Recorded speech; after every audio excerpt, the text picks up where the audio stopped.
Podemos iniciar. Sí. Bueno, muy buenas noches a todos. Gracias por conectarse a esta hora de la noche. Hoy tenemos una actividad muy especial de parte de ASIN Capítulo Antioquia y es un tema que nos atañe a todos en nuestro quehacer diario, pues como en el campo de las enfermedades infecciosas, y es acerca del VIH, saber y proteger. Y eso va enfocado al diagnóstico temprano, a la profilaxis posexposición y a disminuir, ojalá a cero, la transmisión materno-fetal del virus del VIH. Para esto entonces hemos invitado a Diana Carolina Moncada. Ella es internista, especialista en enfermedades infecciosas. Actualmente está laborando en el Hospital Pablo Tobón Uribe, Hospital General de Medellín. Y también tenemos a la doctora Diana Karina Agredo, también internista y especialista en enfermedades infecciosas. Está laborando en el Hospital Fundación. Entonces, bienvenidas, doctor. Gracias por aceptar la invitación. Y bueno, entonces esta noche esperamos tener algo muy conversadito, algo muy participativo. Entonces voy a dar la palabra a la doctora Diana Moncada. Bueno, muchas gracias, Rosalba, y gracias a todos los que están conectados. Como decía Rosy, es importante hacer eco al diagnóstico del HIV. Es importante hacer eco a una patología tan importante y que tiene metas tan ambiciosas en cuanto, digamos, al control a largo plazo. Entonces, en este espacio vamos a hablar tres momentos diferentes, van a ser espacios cortos donde simplemente pensamos dar unos mensajes que tienen que ver, como decía la doctora Rosalba, con el diagnóstico, con la profilaxis, preexposición y finalmente con la transmisión materno-fetal. Entonces, es imposible hablar de VIH sin hablar un poco de la epidemiología, entender pues que el VIH en el mundo tiene una gran carga de morbilidad. Todos sabemos, digamos, su distribución desigual probablemente en el mundo, pero finalmente es una enfermedad que su control depende de un diagnóstico temprano y de un tratamiento oportuno. Y cuando hablo de tratamiento me refiero a tratamiento de los pacientes que están infectados como aquellos que son susceptibles de infectarse. Y sabemos que esta es la mejor estrategia para la prevención cuando combinamos diagnóstico temprano y tratamiento, porque se ha calculado que se puede reducir la mortalidad más del 50% y que se puede disminuir en más del 90% la transmisión cuando logramos una supresión del virus. ¿Qué sabemos en cuanto a las estadísticas? Que entre el 15 al 25% de los pacientes que tienen VIH en el mundo no lo saben, desconocen su diagnóstico, y el 38% de las infecciones provienen de estos individuos que desconocen su enfermedad. Ahora, el 42%, esto es un dato muy importante, de las infecciones se transmiten por personas que, sabiendo que tienen el HIV, no están bajo atención médica ni bajo control. Probablemente esta meta se replantee, pero para el 2030 se había puesto como meta que el 95% de las personas infectadas conocieran su diagnóstico, y de esta manera se pudiera para el 2030 también reducir aproximadamente en un 90% el número de infecciones nuevas. Ahora, específicamente en Colombia es muy importante entender un poco cuál es la prevalencia de esta enfermedad. Para Colombia se calcula que la prevalencia es entre el 0,4 y el 0,6%, pero tampoco es despreciable la cantidad de personas que ignoran su diagnóstico. Por cada persona, por cada 4,2 personas que tenemos con el diagnóstico, hay una que lo desconoce. Eso da una proporción del 19%, que más o menos es lo que se mantiene en los datos a nivel mundial. Y para el año 2024, según la cuenta de alto costo, tuvimos más o menos 14.555 casos reportados como nuevos, siendo mucho más alta la prevalencia para hombres. Miren que la prevalencia para hombres es 4 veces o 5 veces más que las mujeres, con una relación de 4,8 a 1. Y la mayoría de las infecciones, entonces, en el 82% de los casos fueron hombres, en el 17% fueron mujeres. Digamos, sin ánimos de estigmatización, pero entendiendo que todavía en países como Colombia tienen una concentración de esta epidemia. El 52% de los casos se presentó en hombres que tienen sexo con hombres y casi el 9% en usuarios de drogas psicoactivas no inyectadas, siendo muy jóvenes la población de personas que se diagnosticó, con un promedio de edad de 33 años. Ahora, Esto es muy importante y aquí es donde también hacemos énfasis en que los diagnósticos están siendo probablemente más tardíos de lo que deberían llegar a ser. En el 40% de los casos las personas se diagnosticaron en un estadio 2 y en el 34% se diagnosticaron en un estadio 3. Esto quiere decir que más del 70% se están diagnosticando porque tienen una condición, podríamos decir, entre moderada y avanzada. Pero cuando nosotros evaluamos cuántos pacientes podríamos detectar por HIV, digamos a causa de los síntomas, solamente el 28% de los casos van a tener algún síntoma y siendo estos síntomas la mayoría de las veces tardíos. Y en efecto, en Colombia la indicación de la prueba fue en el 42% sospecha clínica. Esto va de la mano con que la mayoría de los diagnósticos son estadio 2 y estadio 3. Cuando digamos en el mundo deberíamos migrar a que los diagnósticos sean por tamizaje y no necesariamente por sospecha clínica, porque solamente un tercio de los pacientes puede tener alguna clave diagnóstica que me haga sospechar que tienen VIH o cuando esta clave diagnóstica aparece realmente es tardía y ya ha habido mucho tiempo de deterioro inmunológico y mucho tiempo de transmisibilidad de la infección. En 37% de los casos la prueba se hizo por solicitud del paciente. Digamos que esto es positivo porque nos da luces de cómo las personas se interesan un poco más por su autodiagnóstico y entienden un poco los factores de riesgo. Y el resto, digamos, de los porcentajes ocurrió porque había digamos, poblaciones especiales como gestantes, pacientes con tuberculosis o pacientes en, digamos, en la comunidad por fuera en los servicios de salud. El tiempo entre el diagnóstico y el tratamiento es de 27 días con un rango de 14 a 47. Eso está bien, digamos, para las expectativas, al menos que se plantean en la guía práctica clínica, que sea al menos un mes entre el diagnóstico y el inicio del tratamiento. Ahí no estamos tan mal, pero un rango amplio en el cual se puede mejorar. Vuelvo y lo digo sin ánimos de estigmatización, pero sin duda hay unos riesgos poblacionales. Las poblaciones, no todas tienen la misma tasa de positividad en las pruebas, ¿cierto? Tenemos que entender que las pruebas pueden tener mayor positividad según el grupo poblacional al que yo estoy tamizando y evidentemente hay poblaciones de riesgo desconocidas, conocidas como son aquellos trabajadores sexuales, hombres que tienen sexo con hombres, personas que usan drogas intravenosas y en las mujeres transgénero.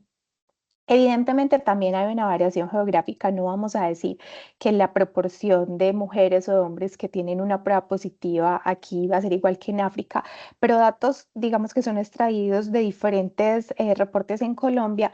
Más o menos en Colombia tenemos que una prueba puede dar positiva en el 2,5% de pacientes que son trabajadores o trabajadoras sexuales, entre el 7,5 al 20% de los hombres que tienen sexo con hombres, entre el 1,7 al 5% de personas que usan drogas intravenosas y siendo la población mujeres transgénero las de más alto riesgo de positividad con tasas que van entre el 7,3 hasta el 22% por datos locales en Colombia. A nivel mundial hay un problema en la captación para hacer las pruebas diagnósticas. No es un problema solamente de Colombia, la captación para las pruebas diagnósticas permanece baja a nivel mundial y hay unos factores que se han asociado a ese no querer realizarse la prueba, lo que obviamente limita la cantidad de diagnósticos nuevos que podemos hacer. Eso tiene que ver con que las personas que tienen comportamientos sexuales de riesgo tienen más temor a hacerse las pruebas y más temor a sufrir una discriminación, especialmente si pertenecen a uno de los grupos que mencionamos. Las personas que aún no tienen clara su identidad sexual también tienen más tendencia a no quererse realizar las pruebas, obviamente no tener acceso a los sistemas de salud y hay un temor porque la información en realidad sea confidencial. Sin embargo, vamos a mirar el lado positivo y es que hay unos factores que se asocian con que las personas se realicen las pruebas y, por ejemplo, cuando las pruebas son de fácil de realización, cuando los resultados se obtienen rápido y tú no tienes que volver a reclamar el resultado, cuando se masifica el uso del autotest, cuando se garantiza la confidencialidad de la información y hay acceso a los servicios de salud, todos estos son factores protectores para que las personas tiendan voluntariamente a hacerse más pruebas.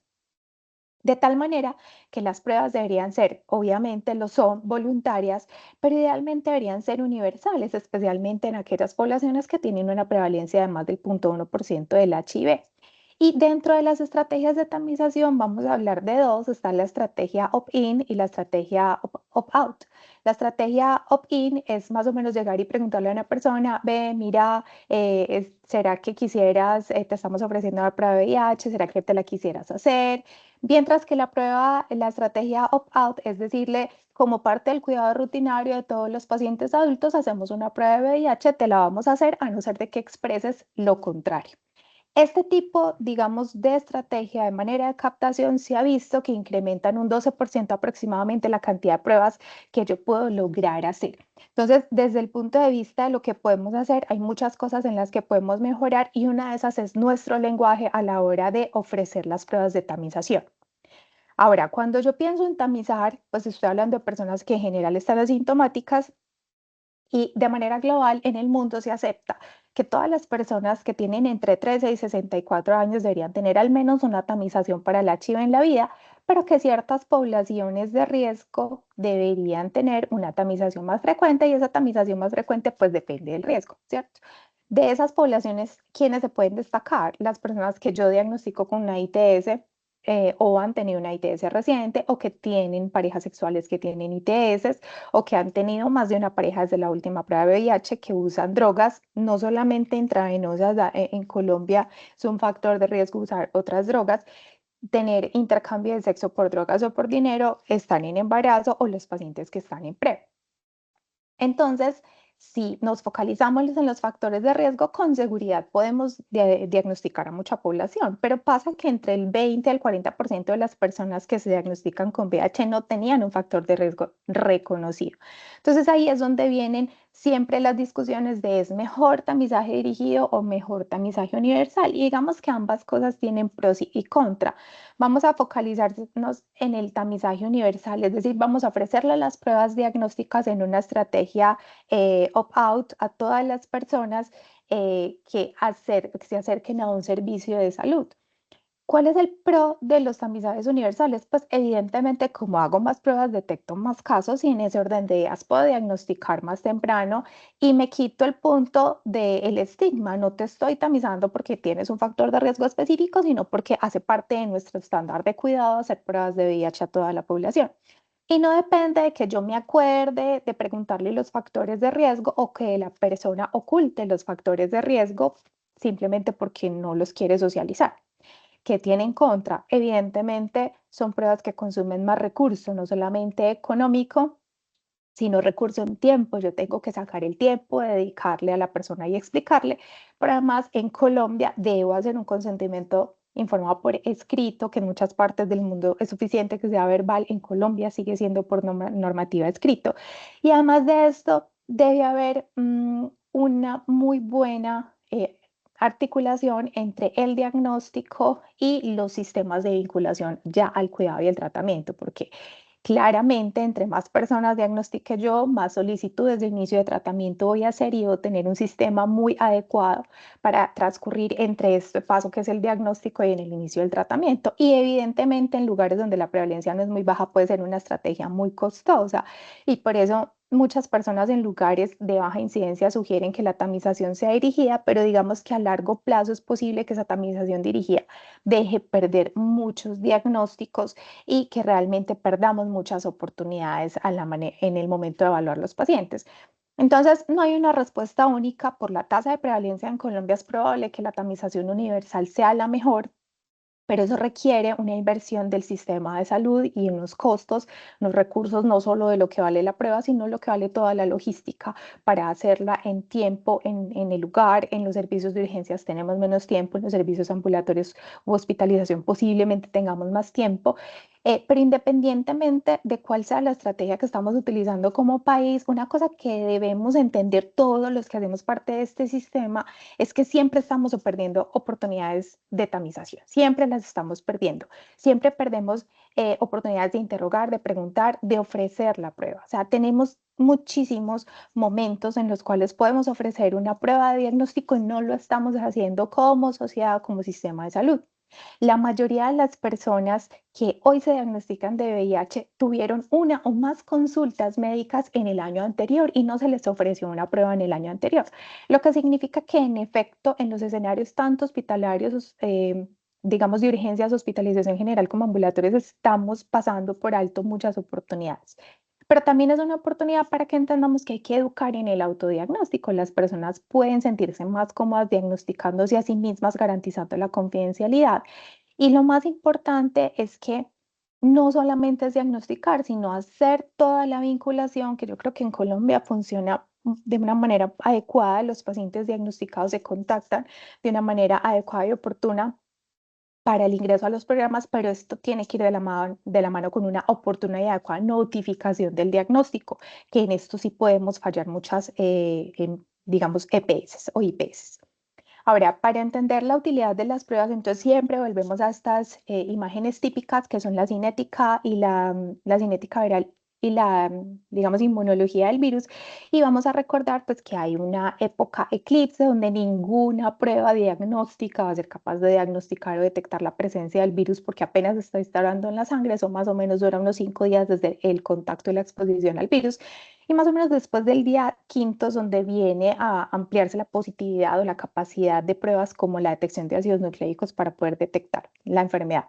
Más o menos en el día 13 aparece el antígeno P24 y de ahí en adelante puede ser la estrategia diagnóstica y por eso es tan importante las pruebas de cuarta generación que tienen antígeno y anticuerpo. Y ya más adelante, más o menos al final de la segunda semana y tercera semana, empiezan a aparecer los anticuerpos IgM, muy útiles también en las pruebas de tercera y cuarta generación. Mucho más tardíamente lo que tiene que ver con anticuerpos especializados y, digamos, el Western blot, y por eso hoy en día su utilidad es tan precaria en el diagnóstico del HIV, porque un Western blot completo puede demorarse más o menos un mes y medio o más en positivizar todas sus bandas. Entonces, las pruebas diagnósticas serológicas cambiaron la historia del VIH, ¿cierto? Especialmente haciendo énfasis en las pruebas de inmunoensayo y las pruebas rápidas. Cuando hablo de inmunoensayo, hablo de pruebas que son positivas por quimioluminiscencia o por inmunoabsorción, o cuando hablo de pruebas rápidas, en general estamos hablando de inmunocromatografía. Los que somos más viejitos nos acordamos de la historia, de cómo fueron apareciendo las diferentes pruebas en las diferentes generaciones. Las primeras desde 1985 eran más inespecíficas, diagnósticos más tardíos, partían de lisados virales que eran más susceptibles de contaminación y dar muchos falsos positivos. Ya las de segunda generación fueron refinando un poco más estos antígenos utilizados para el diagnóstico, pero seguían teniendo una ventana de diagnóstico muy amplia, entre 4 a 6 semanas. No obstante, se podía obtener pruebas rápidas de segunda generación. Las de tercera generación aparecieron en 1991 y aquí ya el antígeno que se busca es un antígeno que es recombinante sintético mucho más purificado y aparece la detección de la IgM como uno de los blancos que acorta tanto la ventana que pasa de 4 a 6 semanas a 2 a 3 semanas con una ELISA de tercera generación, teniendo mucha menos reactividad cruzada, y las de cuarta generación que aparecieron en 1997 claramente cambiaron el diagnóstico del HIV al poner en el panel la presencia del antígeno P24, que lo que hizo fue acortar más o menos hasta, a partir del día 13 el diagnóstico del HIV, acortando los tiempos también en enfermedades muy recientes. Y este tipo de pruebas, digamos, tiene la ventaja de que me permite saber si esa positividad es a expensas del anticuerpo, si esa positividad es a expensas del antígeno. Evidentemente, al combinar un ensayo podría eventualmente reducir la especificidad, pero como una prueba de sensibilidad y de tamizaje es excelente. Finalmente, los de quinta son aquellos que involucran tanto el antígeno P24 como la diferenciación de anticuerpos contra HIV 1 y 2 de manera, digamos, en los que pueda hacer la diferencia. El Westerveld claramente perdió su importancia, es un examen costoso, que necesita mucha tecnología, poca disponibilidad y que realmente es muy tardío y casi que los usos hoy son muy puntuales. Y la detección de ácidos nucleicos, entonces, es muy importante para el diagnóstico, por ejemplo, en bancos de sangre, donde se puede utilizar, o para el diagnóstico en caso de pruebas discordantes y obviamente para el seguimiento. Vamos a mencionar algo del autotest porque es fundamental. El autotest viene cada vez utilizándose, las revisiones que se hacen más o menos de 2010 o 2010 a 2020 mostraban una proporción de casos digamos, no despreciables diagnosticados por autotest, pero la proporción de diagnósticos que ha venido con autotest ha venido aumentando con el tiempo y Colombia no se puede quedar, digamos, atrás de esto. Entonces, desde el 2016 tenemos más disponibilidad de autotest, son en general pruebas inmunocromatográficas que utilizan ya sea, digamos, una técnica de flujo lateral o flujo continuo para hacer, digamos, estas rayitas de positividad. Simplemente se coloca la muestra, que suele ser sangre total por punción por un dedo o un hisopado usualmente de las encías, se coloca, digamos, en el sitio de la disposición de la muestra y lo que va a ver es que va a correr la sangre que se va, digamos, combinar con unos antígenos que están fijos en la fase sólida de esta prueba. Y es una prueba muy sencilla que solamente toma entre 10 a 20 minutos y que tiene unas sensibilidades y especificidades bastante buenas cuando tú comparas con las pruebas que se realizan dentro, digamos, de un laboratorio, ya sea una prueba rápida o una prueba en un equipo como una quimioluminiscencia, por ejemplo. Y son pruebas que por su sencillez fácilmente son aplicables por la mayoría de las personas. Tienen muchas ventajas, son fáciles de usar, se pueden usar de manera privada, no tienes el estigma, tienen un costo razonable. Importante y es que tienen fácil almacenamiento, pero yo no las puedo someter a condiciones extremas, digamos, de calor o humedad, porque eso puede, digamos, dañar la prueba. Y tiene una tasa de falsos positivos del 0,5%. Siempre los test rápidos necesitan una confirmación y eso es muy importante. Y en los lugares, cuando yo lo utilizo en poblaciones que tienen muy alta incidencia de enfermedad, podría llegar a perder diagnóstico, ¿cierto? Una prueba que no es 100% sensible, que tiene 0,5% de falsos positivos. Cuando yo la utilizo en prevalencias del 0,5%, los diagnósticos que pierdo no son muchos, pero si lo utilizo en prevalencias, por ejemplo, del 22%, como podría ser en personas transgénero, podría llegar a tener una pérdida de diagnóstico, que en el gran esquema de las cosas no es lo suficiente para no recomendarla en esa población, pero no podemos olvidar ese detalle. Hay varias autotest disponibles en Colombia. La gran mayoría de ellos vienen por pinchazo en un dedo, vigilar siempre y chequear que estén con el registro en VIMA vigente. Y tenemos solamente una que es el OraQuick, que es a partir de un raspadito pues, una fricción en las encías.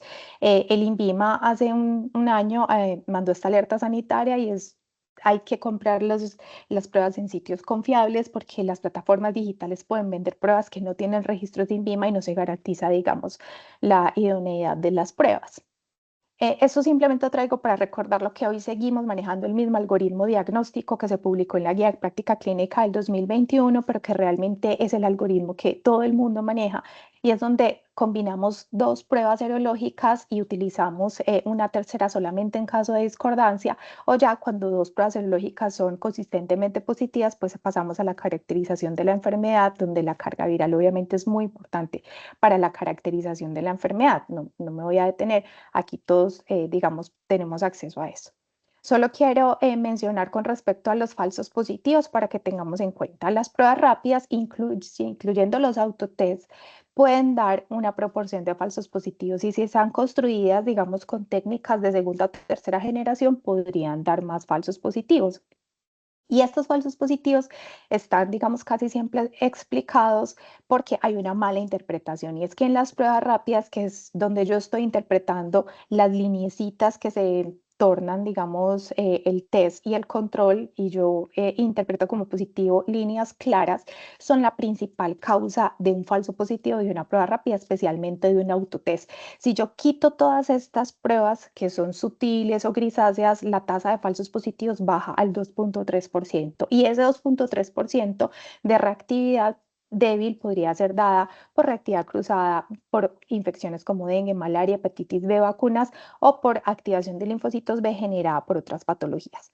Y cuando yo tengo una prueba de cuarta generación que es positiva con una segunda prueba que es negativa, este escenario es mucho menos frecuente, la tasa de falsos positivos es muy baja, solamente el 0,08 al 0,1%, y son muy pocas las condiciones que me llevan a esta positividad y básicamente es la autoinmunidad, la vacunación, la malignidad se ha reconocido como una causa de estos falsos positivos y claramente siempre descartar que no esté frente de una infección aguda cuya positividad haya sido a expensas del antígeno P24.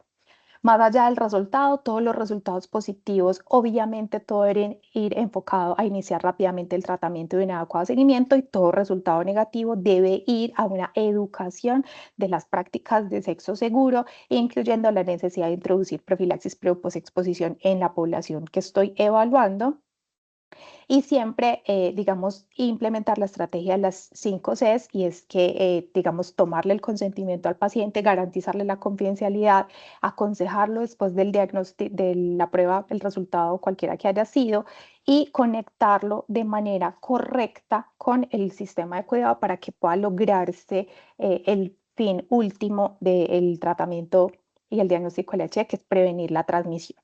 Esta es la última diapositiva y es simplemente que quiero resaltar algunas barreras que seguimos teniendo en Colombia con respecto al diagnóstico, y es que hoy en día la normatividad relacionada con el HIV sigue propiciando los estigmas y la discriminación. Seguimos necesitando consentimientos informados por escrito, seguimos necesitando consejerías preprueba que son, digamos, un poco excesivas para lo que el mundo ya lo sugiere. Tenemos acceso limitado al autotest, no está en el PBS, las personas lo pueden comprar aunque no es costoso. Lo ideal sería que tuviéramos un acceso libre al autotest y que más del 70% de los casos se diagnostican en estadios 2 y 3. Independientemente de todos los problemas a nuestro alrededor, siempre podemos hacer más, siempre podemos optimizar el diagnóstico del HIV, siempre podemos tener más pacientes en ese pool de personas testeadas con el fin de llegar a ese 95% de diagnosticados y 95% tratados para disminuir la endemia del HIV en Colombia y en el mundo. Eso era lo que tenía para decirles en esta primera parte del diagnóstico y muchas gracias. Muchas gracias, doctora Diana Carolina, súper interesante eso que nos hablas. Bueno, cuando inicié no les dije que podrían formular sus preguntas en el chat si de pronto tienen alguna. Mientras la doctora Diana Karina se prepara con lo de profilaxis preexposición, yo quisiera hacerle una pregunta a la doctora Diana Carolina, y es, en esos pacientes que precisamente están en PrEP, ¿se modifica en algo el diagnóstico? ¿Hay que tamizarlos con mayor frecuencia? ¿Cuál sería como la prueba ideal con ellos? ¿Esto cambia en algo? Sí, entonces los pacientes que están en PrEP pueden tener una tasa, digamos, de positividad más tardía. O sea, es decir, la detección tanto de los anticuerpos como del antígeno P24 puede tardarse más comparado con la población que, digamos, no está bajo ningún efecto antiviral. Las cargas virales cuando se positizan podrían no ser tan altas. Entonces, esto hay que tenerlo en cuenta cuando un paciente ha estado en PrEP, porque el diagnóstico no lo voy a basar en pruebas de tercera generación, siempre lo debo basar en pruebas que tengan antígeno y anticuerpos. O sea, un paciente en PrEP siempre debe tener una prueba de cuarta generación como su tamizaje cada vez que vamos extendiendo el PrEP, ¿cierto? Con un tamizaje que debe hacerse cada 2 a cada 3 meses.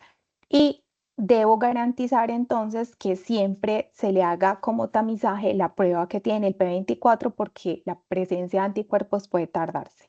Si yo estoy sospechando que hay una infección, entonces obviamente debo ordenar una carga viral, pero se calcula que los pacientes que tienen PrEP tienen un tercio de la carga viral o tres cuartas partes de la carga viral, que tendría una reducción de tres cuartas partes de la carga viral de lo que tendría otro que no tiene PrEP. Entonces, dentro de las estrategias está evidentemente suspender el PrEP ante la sospecha de infección y repetir la carga viral unos días después, mirando si ya la cinética, digamos, del virus cambia, ya que no está bajo la expresión o bajo la supresión de la terapia. Ok, muchas gracias, doctora.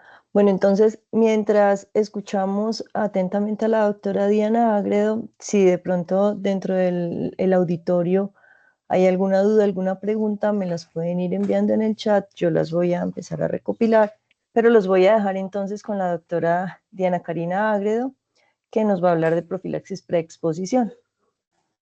Doctora, Hola, adelante. buenas noches a todos. ¿Me confirman si están viendo bien mi pantalla y me están escuchando? Sí, señora, se te escucha bien. La pantalla sí, yo personalmente la veo como un poquito borrosa. Yo No sé los también. demás. A ver. Sigue estando rosa. Un poquito, sí. A ver, me acomodo. Un Pero no poquito. sé, de pronto, Dianita Moncada, ¿cómo la ves tú? La veo borrosa. Sí, borrosa, sí, pero Doctora, no se ve Ahí entiendo por borrosa. también. qué. ¿Será Desde que la será? empiezas a proyectar se ve borrosa. Ahí se Sí, ve bien. No. ahí todavía está borrosa. ¿Sí? Sí, Sí, doctora, se ve borrosa. Ay, señor. Espérenme. A ver, ¿qué puedo hacer Bueno, para que no se vea?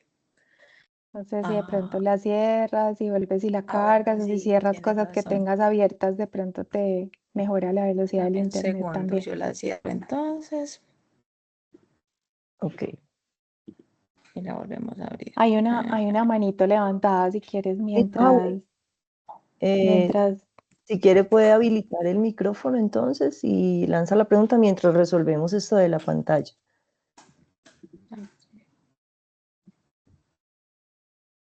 Jamie, ¿tú puedes habilitarle el micrófono a quien levantó la manito? Es que yo no logro, El micrófono, claro que sí.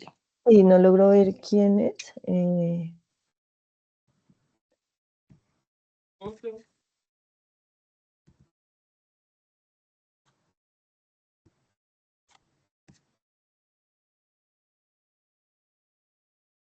O si les liberas el micrófono a todos y ya que el que quiera hablar, el que está alzando su manito, puede hacer la intervención.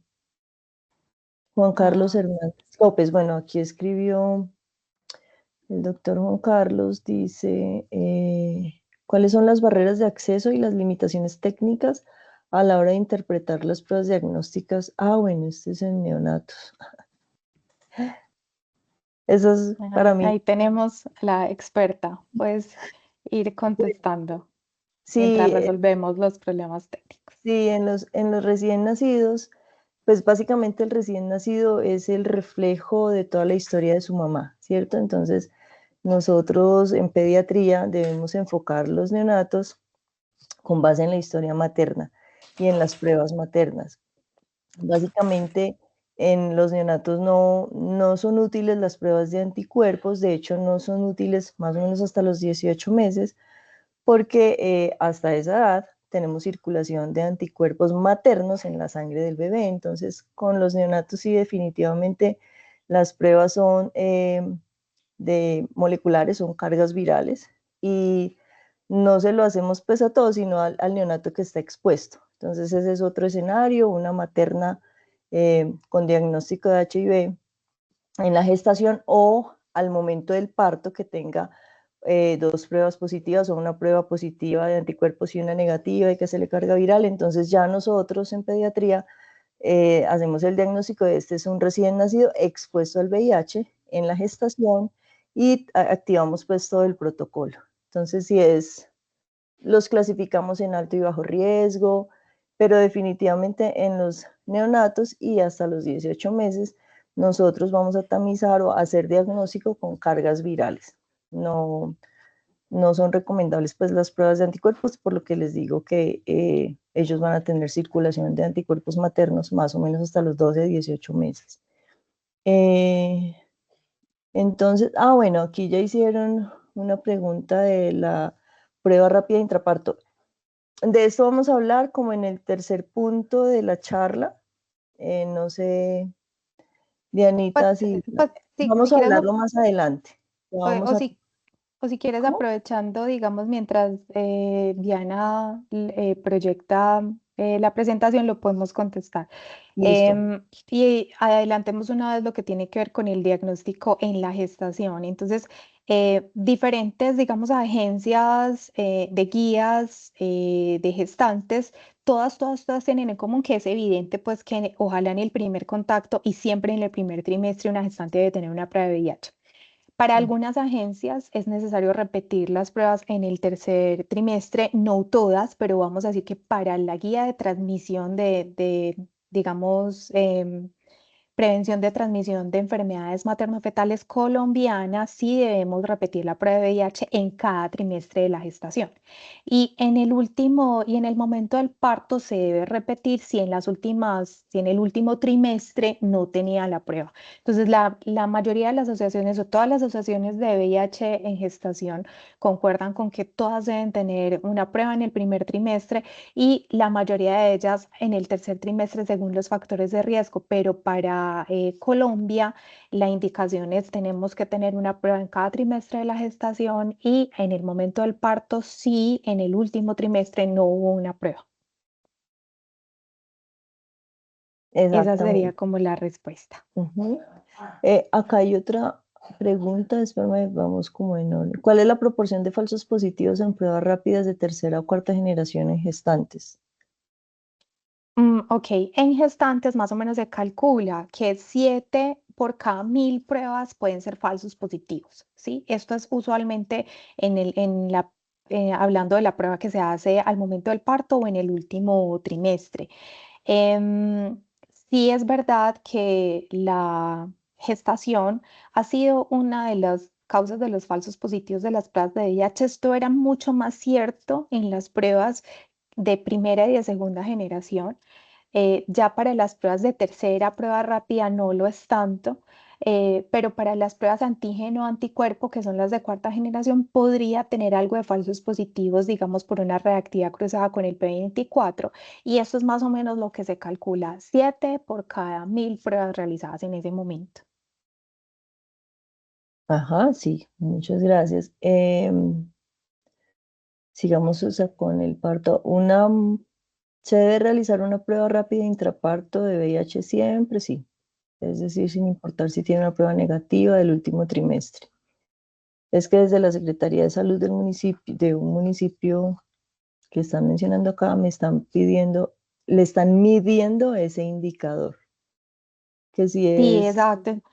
ajá, Entonces, esa pues ya la contestamos y si te vas entonces a la guía de práctica clínica del 2021 y a la guía de prevención de enfermedades de transmisión materno-fetal en Colombia, ahí vas a encontrar, digamos, el respaldo de que censo estricto no es necesario si tiene una prueba en el tercer trimestre. y que en caso de que una persona, esta es otra, tenga 90 horas posteriores a ponerse a relaciones de riesgo, me imagino, si ya no funciona el PrEP, ¿qué podríamos ofrecerle para evitar posible infección? Mm, Esto yo creo es que lo decir, va a hablar Dianita ahora, ¿no? pues en la profilaxis post-exposición, que sería este caso, y eso puede ser una exposición, digamos, sexual ocupacional, tenemos un ideal de 72 horas para empezar la profilaxis, máximo 5 días para empezar la profilaxis. Después de este tiempo, realmente la eficacia de los tratamientos, pues, del tratamiento antirretroviral como profilaxis post-exposición, pues ya se ve muy limitada, ya si el virus entró, probablemente ya no se pueda evitar. Y en este caso, pues ya lo que estaría indicado es un seguimiento, digamos, estrecho para hacer un diagnóstico temprano, pero es hasta 5 días la ventana de tiempo. O sea, 5 días son 120 horas. Sí, sí, bueno, entonces, perdón, vamos aquí con lo de la proyección de la doctora. Ya, ahí está clarita. Vamos entonces a continuar con el tema Dame, de profilaxis preexposición y ahorita dame continuamos. Ajá, un segundito por aquí, Rosy, yo la proyecto aquí. Diana, y cuando tengas que pasar me dices, pues nos Listo, dices siguiente, ¿listo? listo, de una, de una. Yo creo que ahí ya, ahora. Sí, señora, está nítida. listo, Ujú. bueno. Pues me disculpo por las interrupciones que tuvimos. Entonces, bueno, vamos a hablar como de puntos muy claros respecto a la terapia PrEP, que pues básicamente vamos a responder estas 5 preguntas que yo planteé allí, porque digamos, hay mucho que hablar sobre PrEP y probablemente tengamos muchas dudas, pero quisiera dejar claro qué es la terapia PrEP, cuál es la población hacia la que está dirigida este tipo de terapia, cuáles son las opciones terapéuticas o las opciones en PrEP que están disponibles en el mundo y que tenemos disponibles en Colombia, cuál es la eficacia de cada una de esas opciones de terapia y como unos puntos relevantes y ya damos pues como paso a las preguntas. La siguiente, porfa. Aquí para hacerles la aclaración que vamos a hablar de PrEP, que se diferencia pues del PEP, que es la profilaxis post-exposición, porque la siguiente, porfa. Como su nombre lo dice, la terapia PrEP está dirigida a la prevención de la adquisición del VIH en poblaciones que están expuestas a ciertos riesgos. Quise pues como traerles un poco de la evolución que ha tenido el PrEP y cómo ha ido aprobándose diferentes terapias a lo largo de los años. Desde el 2012 más o menos en Estados Unidos inició el uso de las terapias PrEP con tenofovir y la OMS empezó a ir dando pues su aval en en estos escenarios. Inicialmente fue al tenofovir disoproxil. En el 2021 se introdujo el anillo de dapivirina en mujeres pues que tenían alto riesgo. En el 2022 entró cabotegravir de larga acción como terapia PrEP, y en el 2025 pues que es la más reciente, aunque ya era una droga que se usaba previamente pero en escenarios terapéuticos, se le dio digamos la cabida a lenacapavir como terapia de larga acción. En la gráfica que ustedes ven allí en pantalla, lo que quería mostrarles es cómo ha evolucionado digamos, el uso de la terapia PrEP en las diferentes regiones. Y vemos cómo básicamente tenemos a África pues como el continente que mayor número de usuarios PrEP tiene y que ha tenido un incremento exponencial. Si ustedes los pueden ver, ¿cierto? Más del 50% ha cambiado entre el 2019 y el 2023. Seguido de la región de las Américas, que es la franja pues como naranja que se ve ahí, y en un porcentaje mucho menor está Europa, y en unos porcentajes pues mucho más inferiores otras regiones. La siguiente, porfa. Entonces, ¿cuál es el objetivo del uso de la terapia PrEP? Inicialmente, y probablemente a muchos de nosotros nos ha tocado ir pues viendo esa evolución de la terapia PrEP en el tiempo, y es que inicialmente las indicaciones de la terapia PrEP eran bastante restringidas.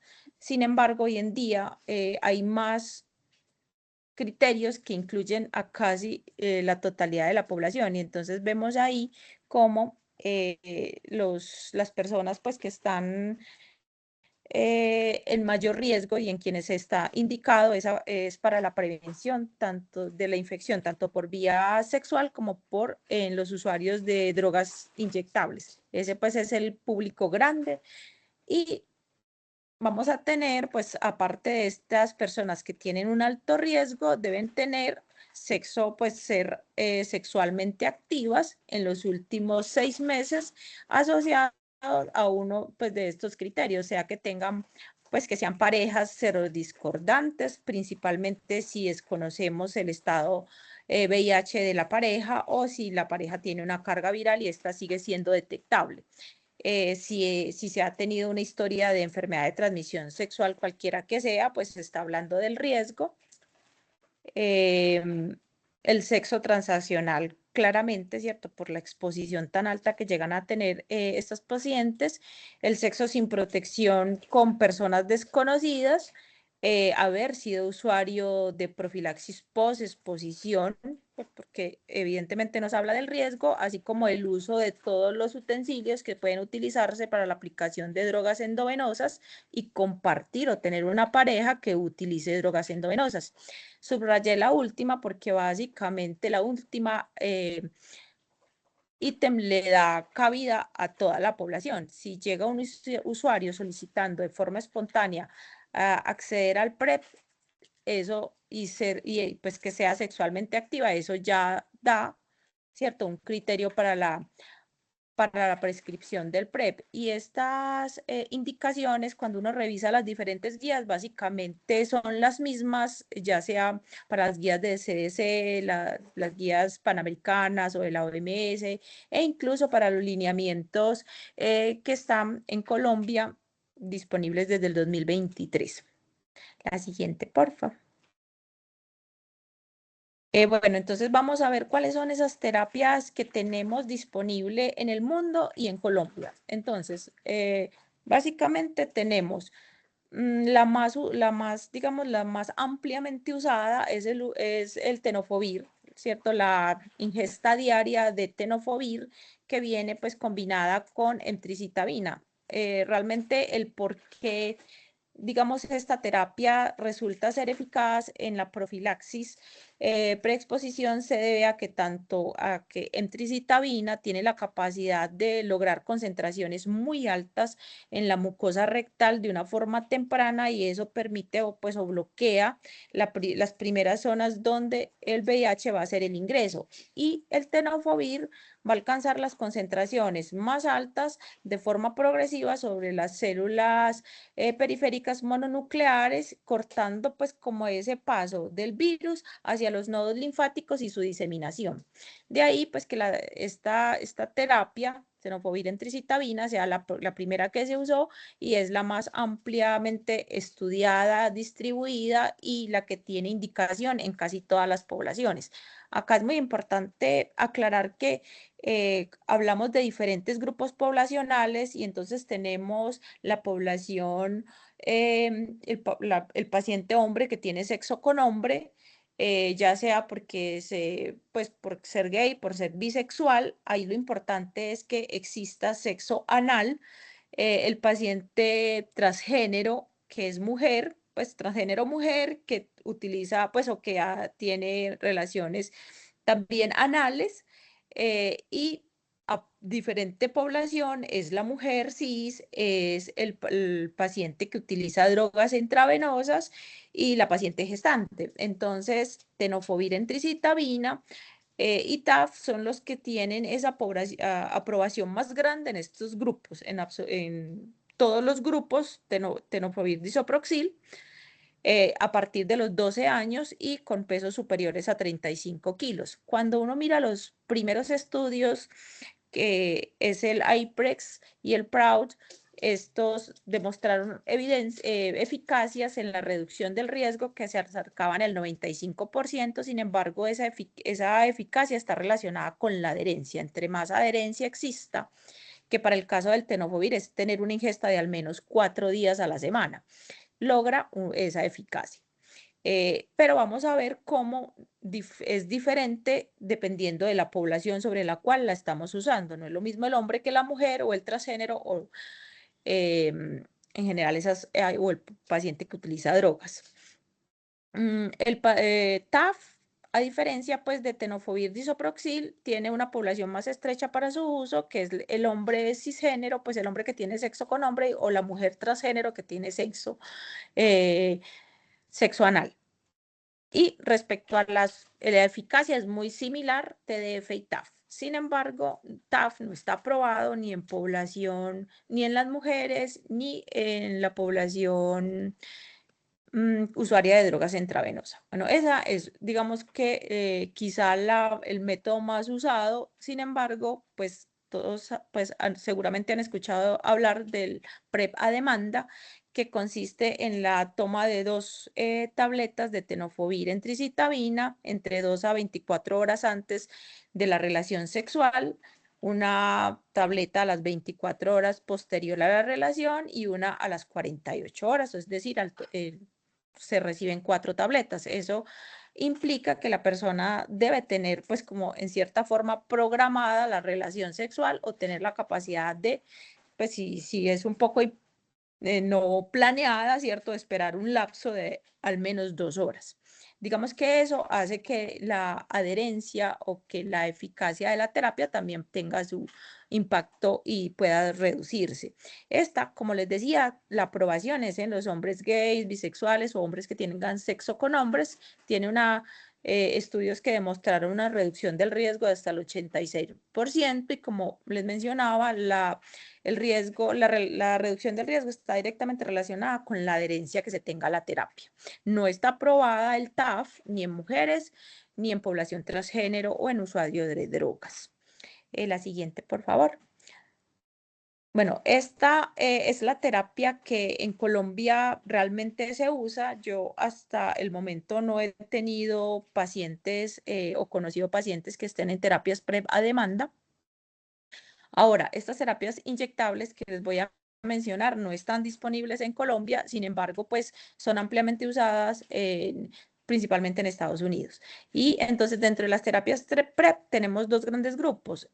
Una que es la terapia inyectable con cabotegravir, que tiene una aplicación cada 2 meses y que puede iniciarse con terapia oral durante un mes y seguido de terapia inyectable, las primeras 2 dosis cada mes y posteriormente cada 2 meses. Esta es intramuscular y fue estudiada en los estudios HPTN 083 y 084, que realmente lo que hicieron fue incluir 2 tipos de poblaciones diferentes.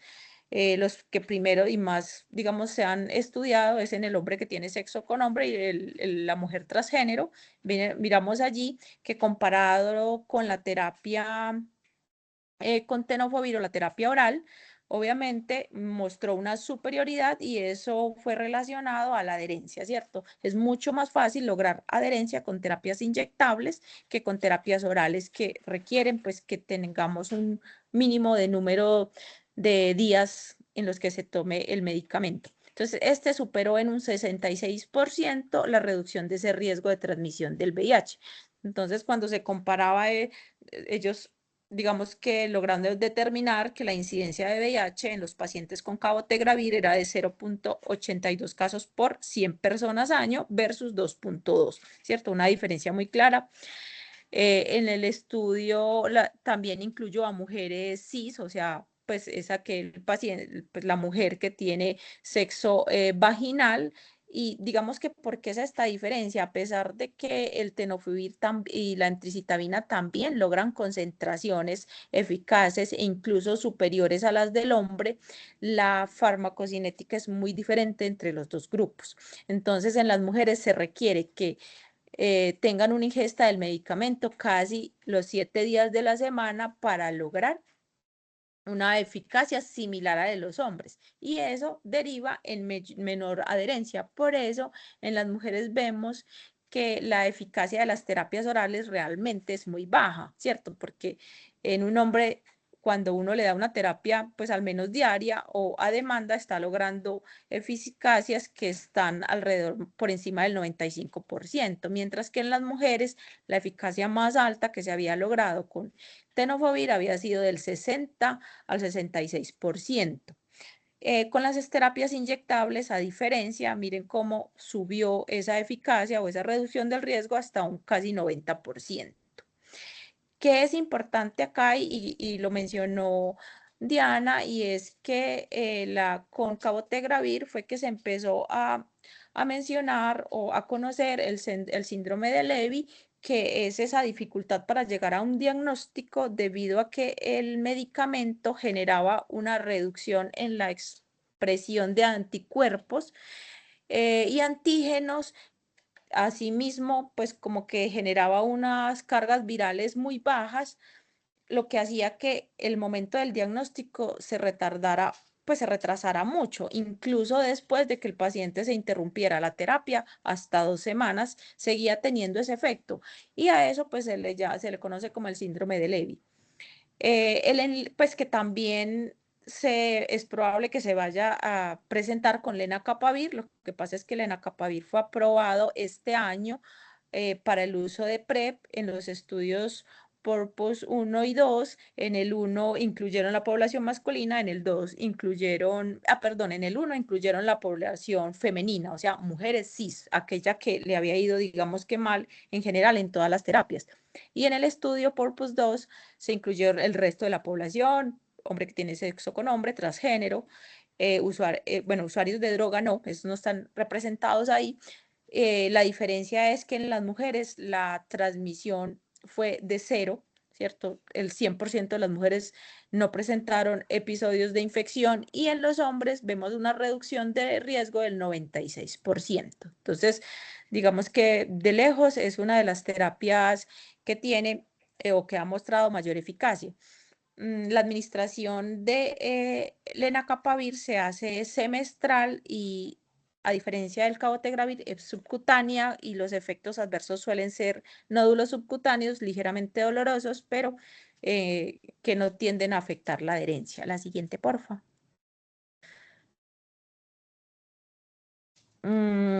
Muy corto, pues como sobre el anillo de dapibirina, que es otro método, realmente es un método con una reducción del riesgo muy baja, pues es usado en mujeres, dado que la liberación de la dapivirina, que es un inhibidor de transcriptasa reversa no nucleótido, la liberación se hace in situ, ¿cierto? Y por eso no alcanza concentraciones séricas, por lo que está diseñado específicamente para la localización, para la prevención en mujeres. Sin embargo, miren la eficacia, ¿cierto? Realmente sola no es suficiente, ¿cierto? Si se usa, debería combinarse con otra medida. La siguiente, por favor. En cuanto a las eficacias globales, cierto que ya las he venido mencionando, realmente no es lo mismo terapia oral diaria a demanda, inyectables o anillo. Cuando uno lee, globalmente te van a mencionar que la reducción del riesgo por la vía sexual es del 99%, pero vemos que eso no es tan específico como para llegar a un 99% en todos los escenarios y va a estar ligada a la adherencia.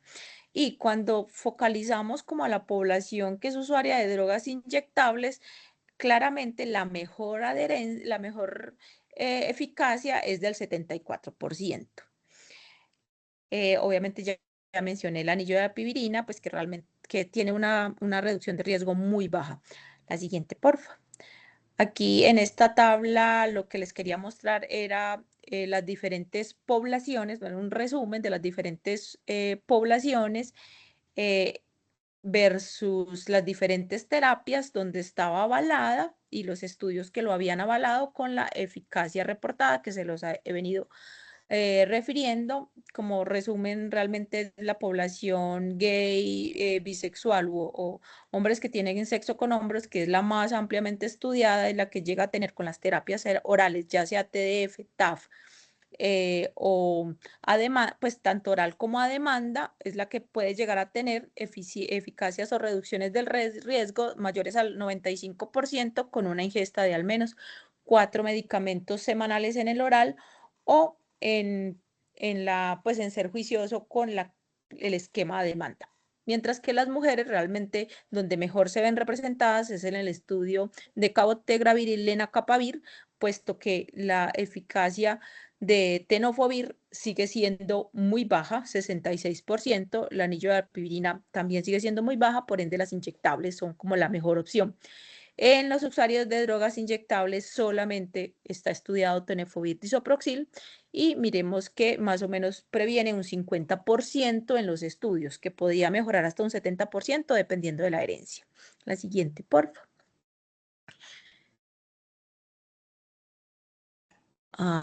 Creo que ya la que sigue es la última.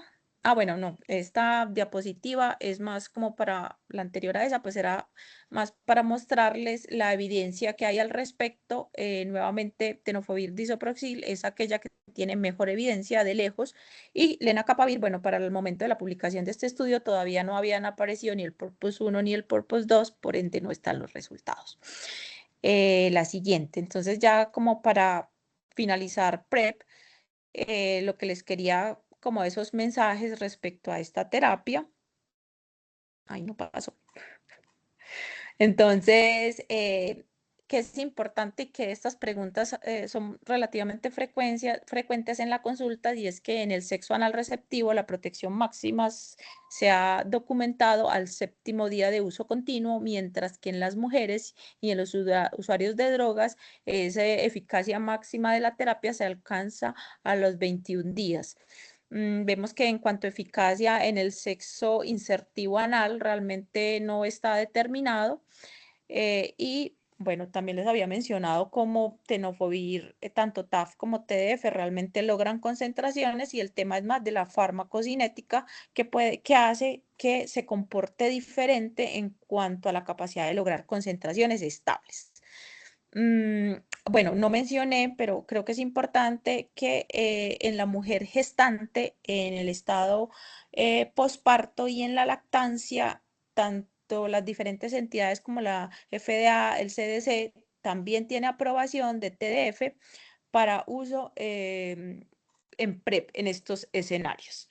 Y algo muy importante, también la siguiente es, digamos, no perder como la oportunidad de mencionar que la terapia PrEP, pues obviamente no previene enfermedades de transmisión sexual, y en esta tabla, que es un un estudio publicado en JAMA, lo que hacen es como evaluar cuál fue la epidemiología de las enfermedades de transmisión sexual en los pacientes usuarios de PrEP a los primeros 3 meses y en los siguientes 6 meses. Vemos que se comportan muy similar, pero llama la atención que desde el momento cero, o sea, en los primeros 3 meses del uso de PrEP, tenemos una incidencia, una prevalencia importante de clamidia, de Neisseria y de treponema pálido. Son de lejos las tres patologías más frecuentes y acá hacen una distinción dependiendo de dónde se toma la muestra. Entonces, por ejemplo, para clamidia en general, miren que a nivel genital y anorrectal es donde más hay positividad, para Neisseria principalmente anorrectal y genital, y ellos hacen la aclaración incluso en el estudio que uno debería idealmente tener muestras de más de un sitio. Y la incidencia, cómo siguen estas tres patologías dentro de las ETS, como las que se presentan incluso durante la terapia PrEP. Y digamos, esto es porque este estudio hace mucho alusión a una de las críticas que tiene el PrEP, y es que el individuo en cierta forma al usar el PrEP no sigue siendo juicioso como con los cuidados, y obviamente la tasa de ITS es muy alta porque el paciente deja de usar el condón, ¿cierto? Y esa no es la idea.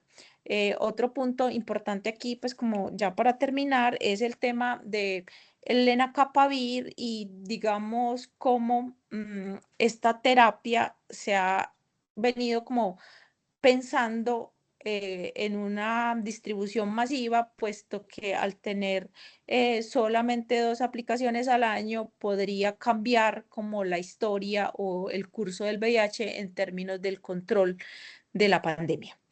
Que ese pues es un tema bastante interesante, pero pues solo se los quería mencionar. Creo que ahí ya terminamos la parte de PrEP. Muchas gracias, doctora Diana Karina. Muy interesante esto de PrEP también. Hay varias preguntas en el chat. Una del doctor Roncancio, así que prepárate. Dice, Sí, ya por me favor, asusté. su opinión, su opinión sobre el inicio inmediato de PrEP apenas se termine la profilaxis post-exposición en pacientes con prueba VIH negativa y que usan PIP, profilaxis in pocket, para nuestro medio. Ya, ¿Sí? bueno, digamos que pues no tenía como el suficiente tiempo pues como para hablarles un poco más de cómo funciona el PrEP, ¿cierto? Y de esos escenarios que plantea el doctor Roncancio, y es que muchos están hablando precisamente como de pegar el PEP al PrEP, ¿cierto? Como ese individuo que requirió el uso de PEP, ¿cierto? De profilaxis post-exposición, debería capturarse en ese momento, puesto que ya tenemos la prueba en ese momento, que es lo ideal del PrEP, que uno tuviese pruebas rápidas tanto para VIH, para sífilis y para hepatitis, no, perdón, para ETS, que me permitan saber que ese paciente no tiene VIH y puede ingresar de una vez en el PrEP. Entonces, la respuesta es sí. Digamos que hacia allá va un poco el tema de aumentar el uso del PrEP, ¿cierto? Porque es como el objetivo, que cada vez más población pueda acceder al PrEP para cortar esa transmisión, y hacer como pegar eso. Ahora, lo de tener como el medicamento en el bolsillo, ¿cierto? Es como el PrEP a demanda. Digamos que allí la dificultad que yo tengo, que miro con el tema de la terapia a demanda, es poder cumplir como con la dosis ¿cierto? Es como que tengo que tener bastante planeada la relación sexual, porque si no tengo esa capacidad de planeamiento, entonces esas primeras 2 dosis no logran lo que se busca, que es tener concentraciones, ¿cierto? Porque necesitan entre 2 a 24 horas, pues 2 horas mínimo. Ok, muchas gracias. El doctor Pedro Felipe González pregunta que si la doxiciclina en contexto de PrEP podría extrapolarse a los inyectables. Bueno, la doxiciclina hace parte, pues, más es de la profilaxis posexposición, ¿cierto? Los estudios donde utilizan doxiciclina son los estudios que evalúan el PEP, ¿cierto? La profilaxis posexposición. Sin embargo, pues uno diría que no hay, pues como que hay una, no habría problema del uso, digamos, de la doxiciclina. Sin embargo, pues hay varios, digamos, comentarios respecto al tema de la resistencia con el uso de la doxiciclina de forma tan amplia y lo que pueda llegar a pasar con Neisseria. Sin embargo, muchos pacientes lo hacen incluso sin que pidan pues como ese acompañamiento. Digamos que ese es un escenario que no está estudiado, pero que probablemente termine siendo viable. Sí, muchas gracias. Preguntan que del doctor Álvaro Hoyos que si de pronto tenemos el costo promedio de la PrEP, tanto la que es cada 2 meses como la que va cada 6 meses, los inyectables. Ok, bueno, bueno, nosotros no tenemos esas terapias y realmente no tengo el valor. Pues incluso estaba escuchando pues como unas entrevistas de lenacapavir, escuchaba unos valores bastante elevados respecto a lenacapavir, ¿cierto? Que podían alcanzar hasta los $14.000. Pero pues de hecho con lenacapavir hay digamos que un objetivo que está tratando em, de masificar su uso, por lo que hay, digamos, algunos proyectos como enfocados en quitar las patentes en algunos sitios, en algunas regiones que sean muy pobres para masificar su uso. Entonces, digamos que sería muy difícil saber, porque sí es costosa, ¿cierto? Pero no tengo como el valor Ujú. como tal de las dos. Ok, bueno, yo creo que vamos a responder una última pregunta para seguir con lo de materno-fetal. Em, a ver, aquí hay estas dos últimas. Alguien pregunta que si la profilaxis preexposición o la posexposición son situaciones que ameriten atención de urgencias. Pues algo como que el código Fuchs es una urgencia, que si algún usuario, algún paciente necesita esta PrEP o la profilaxis posexposición, se puede atender en el servicio de urgencias.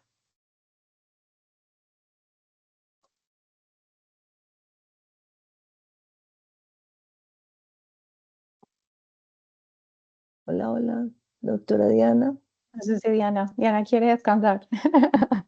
Bueno, No, mentiras, estoy molestando.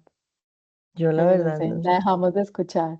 Sí, Bueno, pues la profilaxis preexposición no es una urgencia, es una terapia programada, ¿cierto? Que se maneja en el consultorio, es ambulatoria. El paciente debe tener una prueba de VIH negativa antes del inicio y en ese sentido la preexposición o planear una preexposición no es una terapia de emergencia. Versus una posexposición, sí lo es, porque estás en una ventana de tiempo que tienes que resolver y eso aplica tanto para la exposición ocupacional como para la exposición de otro tipo, consentida o no consentida. Tienes una ventana corta para iniciar el tratamiento y garantizar la eficacia, entonces en ese orden de ideas, la posexposición sí debe ser atendida como una urgencia. ok.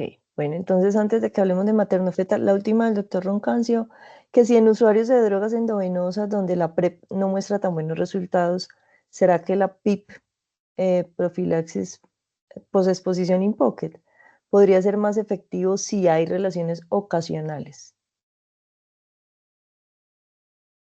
Dame un segundito, Rosy, que no sé qué está pasando a Diana. A ver, un segundito. Vamos a ver por Sí. acá. Mm, permiso. Ya.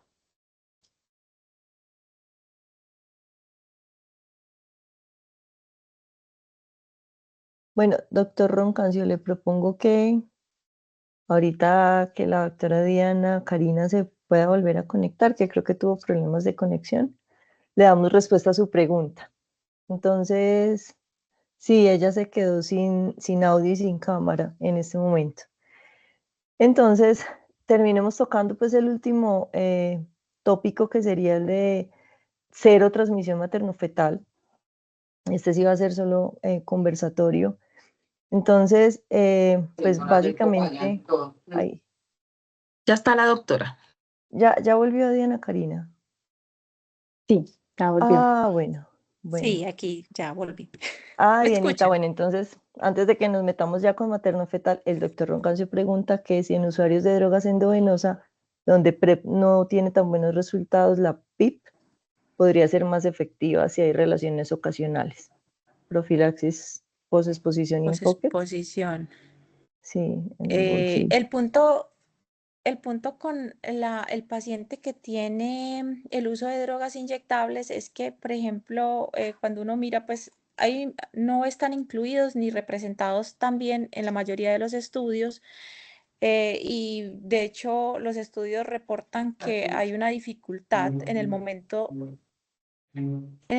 de establecer qué tanto, digamos, de esa eficacia en esos pacientes usuarios de drogas tiene más que ver con transmisión del sexo, transmisión sexual y no por la vía endovenosa. Entonces, digamos que no leí el escenario del uso, de ese uso, ¿cierto? En ese grupo poblacional, no, pues no leí pues que si eso tendría un beneficio superior. Sin embargo, digamos que lo que hace o genera mucho la dificultad es que muchos de los usuarios de drogas intravenosas que están representados en los estudios pertenecen a zonas, pues a cárceles y tienen accesos o tienen relaciones sexuales no programadas. Entonces, eventualmente uno sí podría ver un impacto en esos pacientes si se utilizara profilaxis post-exposición, mm, aunque llamaría la atención que básicamente cuál es la posibilidad que tienen de cumplir como con ese esquema. Entonces, me parece que es compleja, esa población es una de las más complejas porque la adquisición del VIH viene a través de dos vías y ya es muy difícil como diferenciarlas y habría que intervenir más de un evento, no solamente los instrumentos que utilizan, sino también la vida sexual. Bueno, muchas gracias. Entonces, bueno, ya se nos está agotando el tiempo. Vamos a tomar los últimos minutos para hablar un poco de la transmisión materno-fetal, que básicamente pues como el objetivo es que haya cero transmisión materno-fetal, ¿cierto? El objetivo, y para nosotros desde el punto de vista de pediatría, lo ideal es que ningún hijito de una materna con VIH se infecte de VIH, ¿cierto? Entonces, vamos a hablar entonces de este tópico. Ya, esta la va a proyectar Dianita. Sí, Bueno, entonces, al respecto de transmisión materno-fetal, son como tres pilares importantes, y el primero es el diagnóstico de las gestantes, ¿cierto? Entonces, es importante que toda gestante, pues que inicie su control de embarazo, se tamice para que podamos hacer un diagnóstico, un tratamiento y así lograr esa reducción eliminación de la transmisión al feto a cero. Entonces, bueno, Dianita, te doy la palabra. lo habíamos mencionado ahorita, entonces muy rápidamente todas las guías concuerdan en que debe haber un tamizaje inicial en el primer control prenatal. Algunos hacen la salvedad que es en el primer contacto de la gestante con el sistema de salud, y no para todas las guías es necesario hacer una chequeo nuevamente en el tercer trimestre. Muchos los dejan supeditados a que los riesgos sigan, digamos, a que tenga riesgo durante la gestación o al hecho de que cambie de pareja o a que viva en un lugar de alta incidencia, pero estamos ubicados en Colombia y en Colombia sí debemos repetir en cada trimestre como le habíamos mencionado, y en el momento del intraparto se debe realizar si no hay una prueba de tamizaje en el tercer trimestre. Esto era como para redondear cada cuánto debemos tamizar una gestante.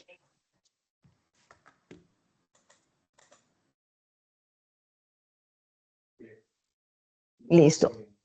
Bueno, entonces, al respecto de con esto de la tamización en el embarazo, había una pregunta, espérame, te la voy a formular,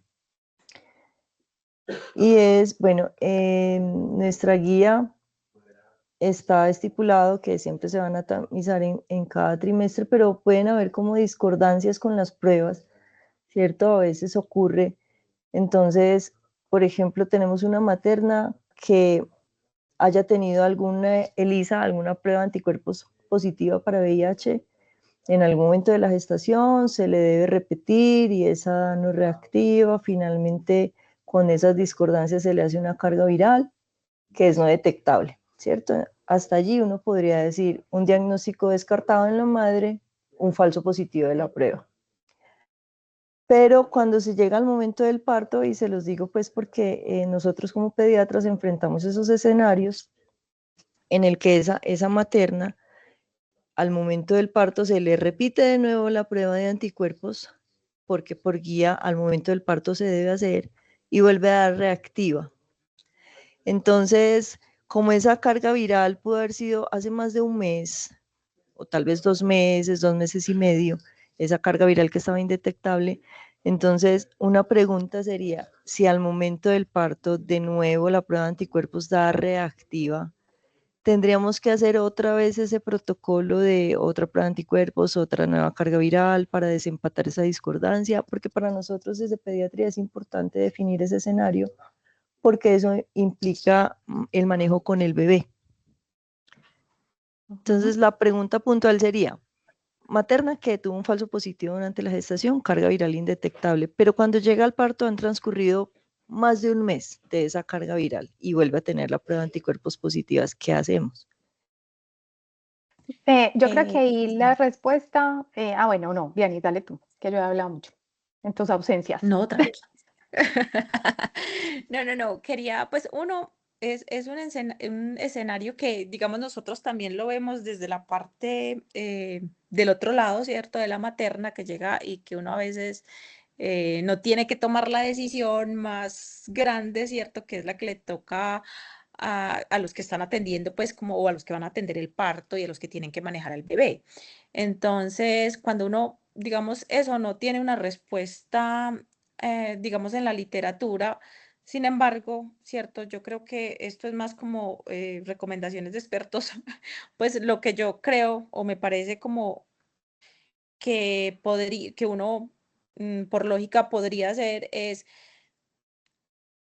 digamos que uno tendería a pensar que lo más probable es que el anticuerpo siga siendo positivo, ¿cierto? Siga siendo positivo dado que es su estado de gestación y que la carga viral pues nos está confirmando. Sin embargo, creo que va a depender mucho de si ese paciente en ese momento está en un trabajo de parto ya, pues, o nos da una oportunidad. Porque la única forma de yo decirlo con 100% de certeza que esa paciente que tenía una prueba serológica positiva por reacciones cruzadas debido a su gestación, realmente no se infectó en ese lapso de un mes, ¿cierto? No tenemos cómo decirlo.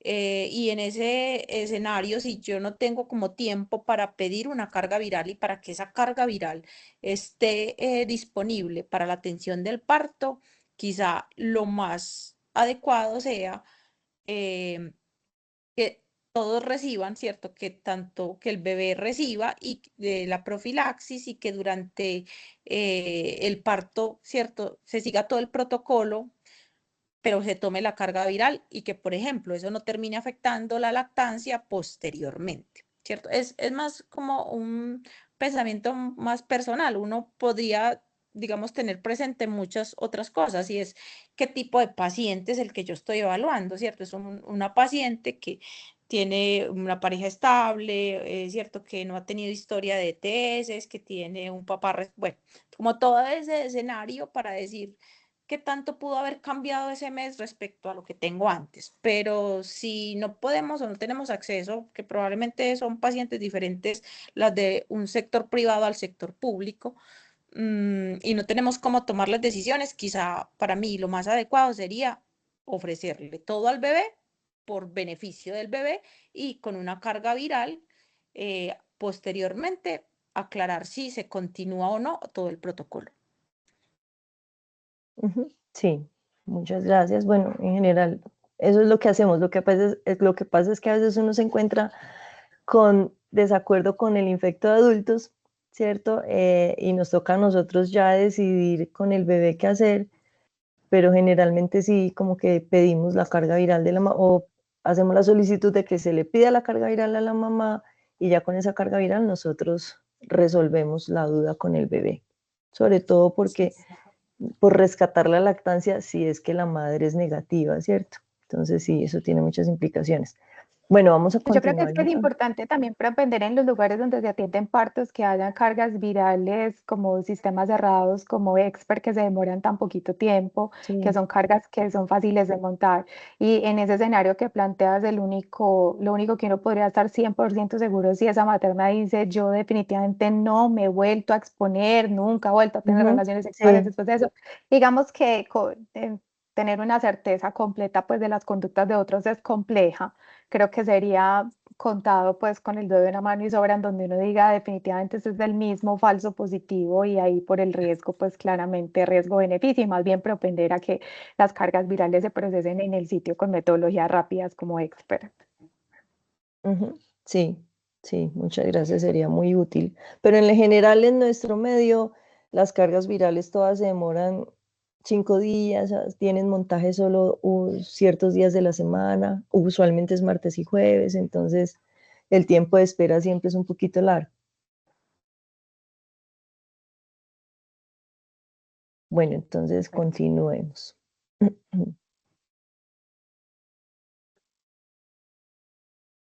Si quieres, Anita, continúa.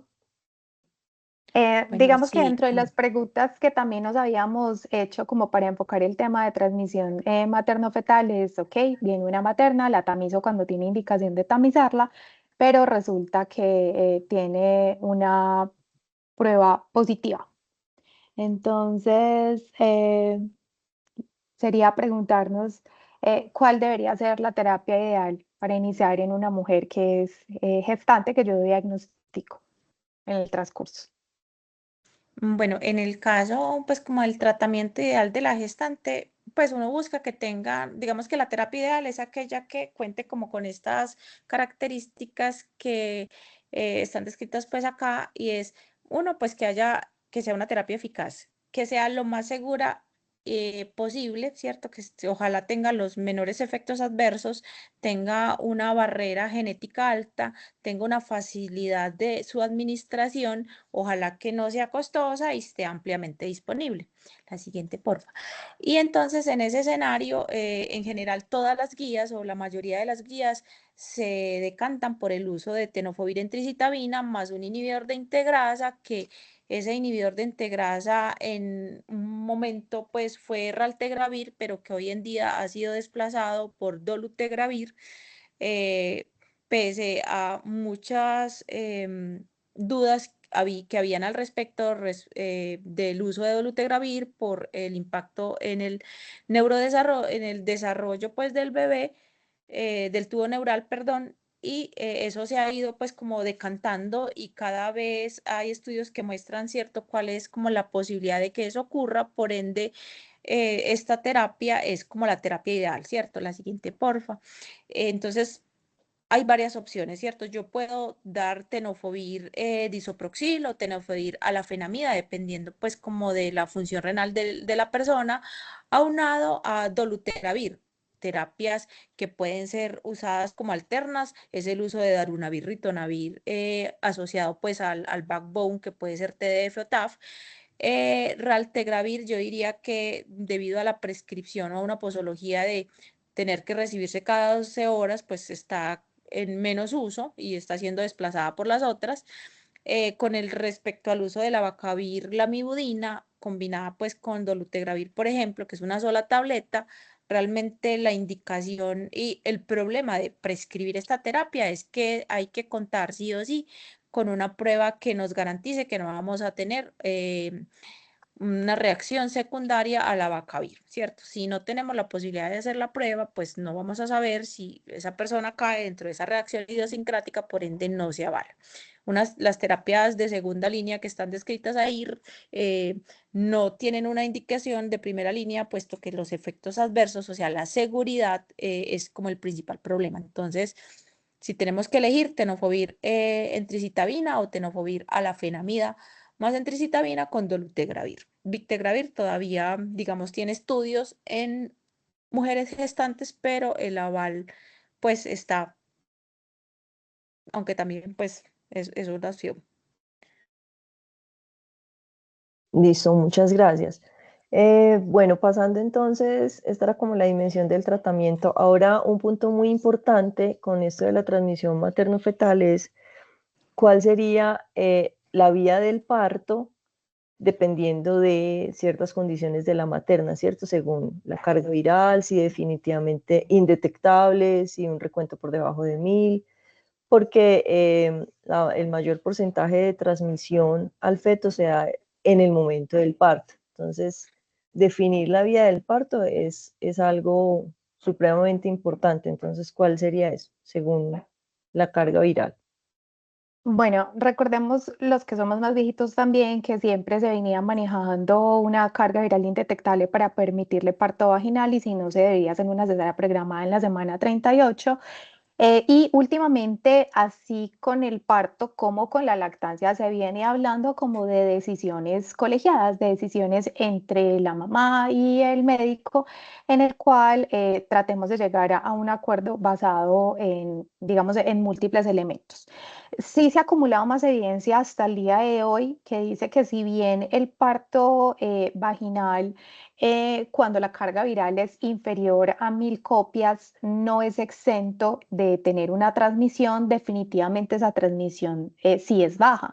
Entonces, los datos, digamos, calculados de una revisión sistemática con metaanálisis encontró que cuando las mujeres venían en tratamiento antes del parto y en el momento del parto o en las 4 semanas antes del parto tenían una carga viral inferior a 50 copias, el riesgo de transmisión por efecto de la vía del parto vaginal era del 0.2%.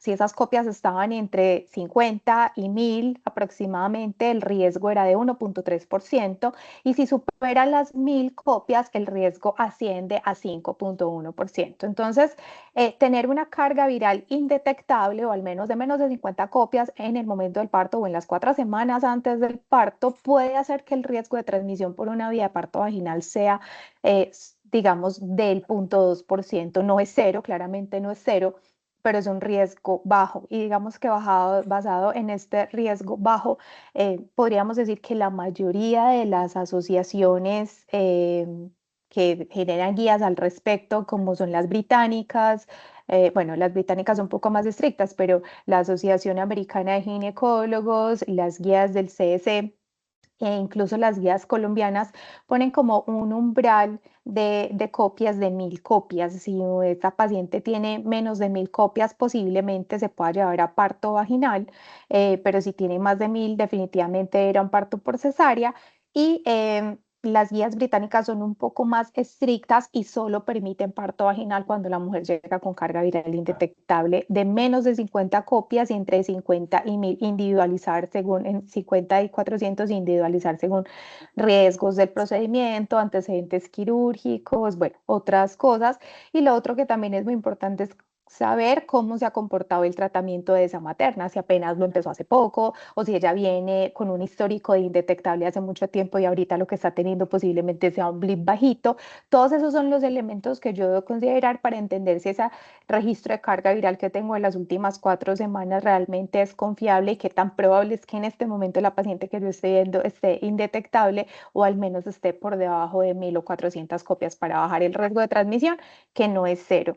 Puse la referencia de la guía de transmisión para prevenir enfermedades de transmisión materno-fetal en Colombia, que aplica para el 2021 al 2030, donde realmente el punto de corte para parto por cesárea programada es de 1000 copias por mililitro en el último mes. Ok, Dianita, muchas gracias.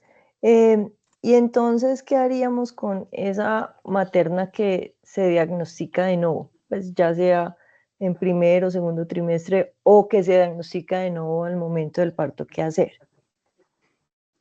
Bueno, allí, digamos, tenemos el flujograma, mientras Yanni lo encuentra. Realmente es muy símil de lo que hacemos en el paciente, pues, o en el no gestante, ¿cierto? Y es que con una primera prueba de tamización que se hace, pues, ya sea en el primer contacto, como lo refería Diana, o por trimestre, si tenemos una primera prueba, pues si es negativa, ya sabemos pues que nos quedamos tranquilos y va a seguir su documentación trimestral. Sin embargo, si esa primera prueba es positiva, que suele ser una prueba rápida, lo que hacemos es lo mismo que hacemos en el adulto no gestante y es repetir la prueba por un método diferente. ¿Qué cambia? Que si esta segunda prueba nos da positiva, yo necesito confirmarla y la confirmación se hace con la carga viral.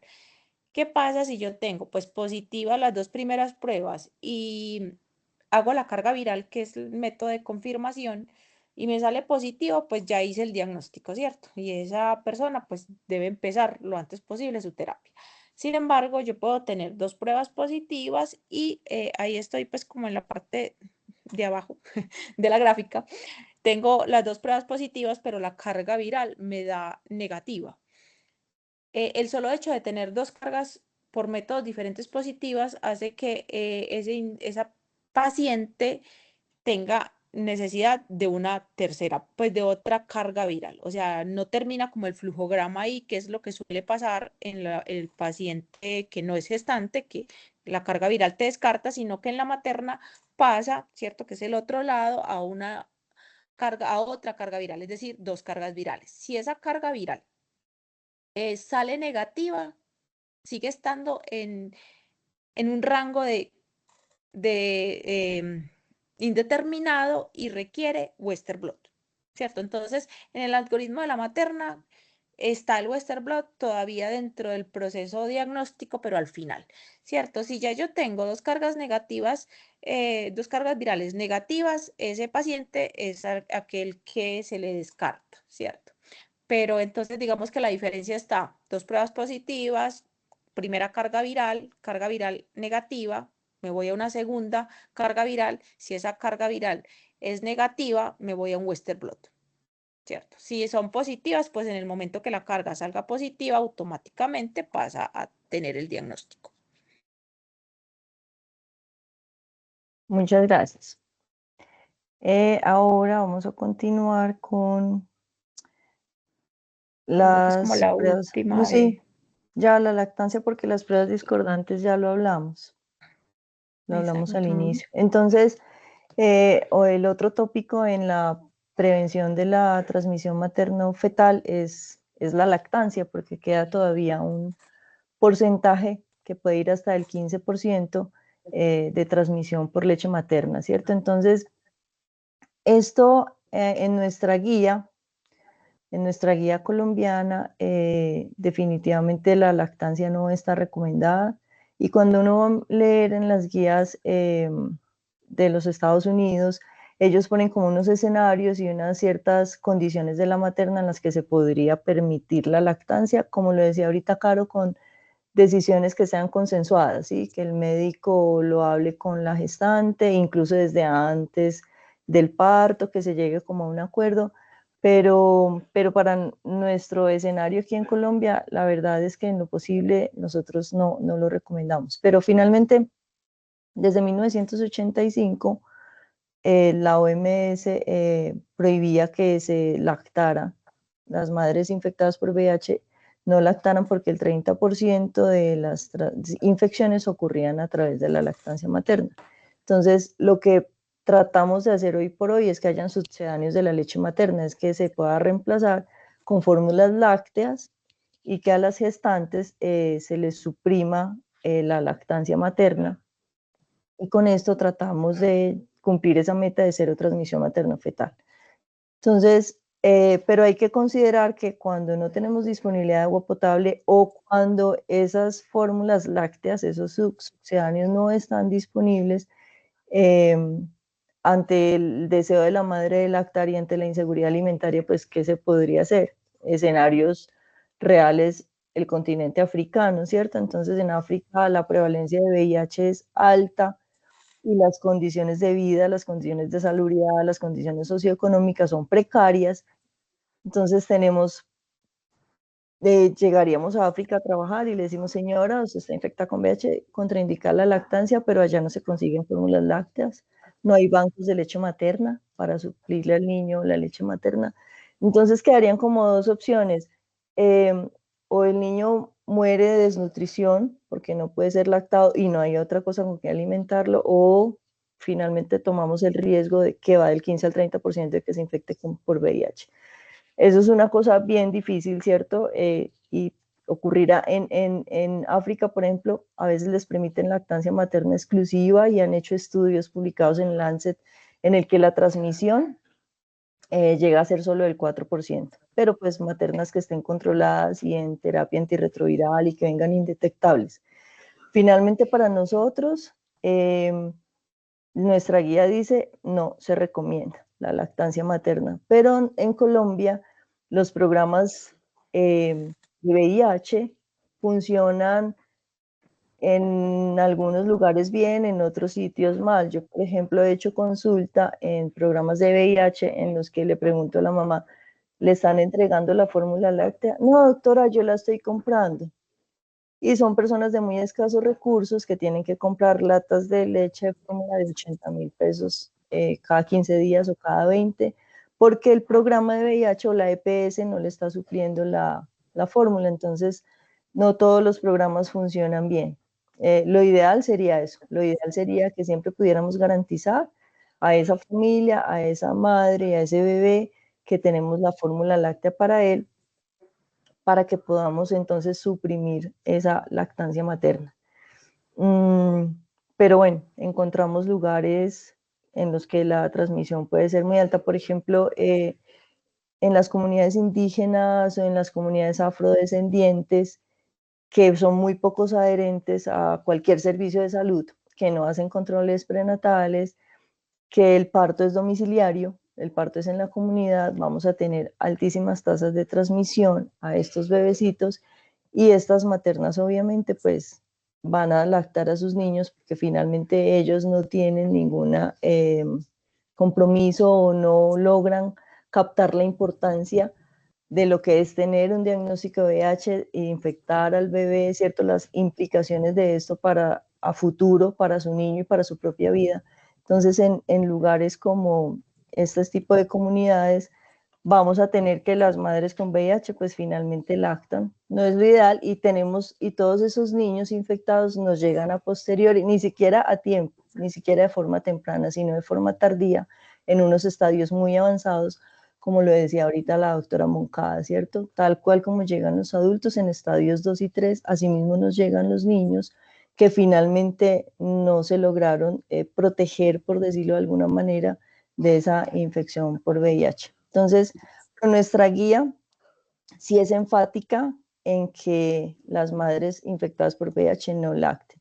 En las guías de Estados Unidos hay un apartado de lactancia y ellos dicen, si la madre está en terapia antirretroviral, si viene persistentemente indetectable y si tiene unos buenos recuentos de CD4, ella puede tomar la decisión, obviamente con una asesoría del médico al respecto, y ella podría ser aconsejada en que podría lactar si desea hacerlo, o finalmente uno también le dice, tenemos esta opción que puede ser la mejor de que el niño sea alimentado con una fórmula láctea. De Aquí, acuerdo.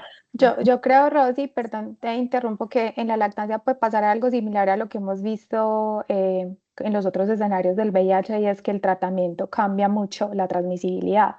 Y si bien pues no es cero, claramente no es cero, los estudios hechos en mamás que están indetectables, que se mantienen indetectables y que, como tú muy bien lo dijiste, tienen buenos conteos de CD4, porque es una característica de esos estudios, es que tienen conteos muy altos, más de 500, todas esas maternas, pues esas mujeres lactantes, podrían llegar a favorecer a través de la supresión de la carga viral favorecer una lactancia materna, digamos, entre comillas, segura, si no hay mastitis o si no hay pues Ajá, como grandes heridas, grietas pues, en grietas los en los pezones. pezones, Ujú. exactamente. Y eventualmente en esas condiciones una mamá podría tomar la decisión. A mí me parece muy importante el vínculo materno-fetal. Cada vez hay más mujeres que están en edad fértil y que tienen HIV y que quieren lactar a sus hijos, o digamos la importancia inmunológica de la leche materna, etcétera. Entonces yo creo que sí se puede estar acumulando algo de evidencia que nos dice, cuando usted le suprime la carga viral a la mamá y le da profilaxis al bebé, ¿cierto? Que es una estrategia combinada, le Sí. puedes dar profilaxis al bebé las primeras 6 semanas o algunos dicen durante toda la lactancia,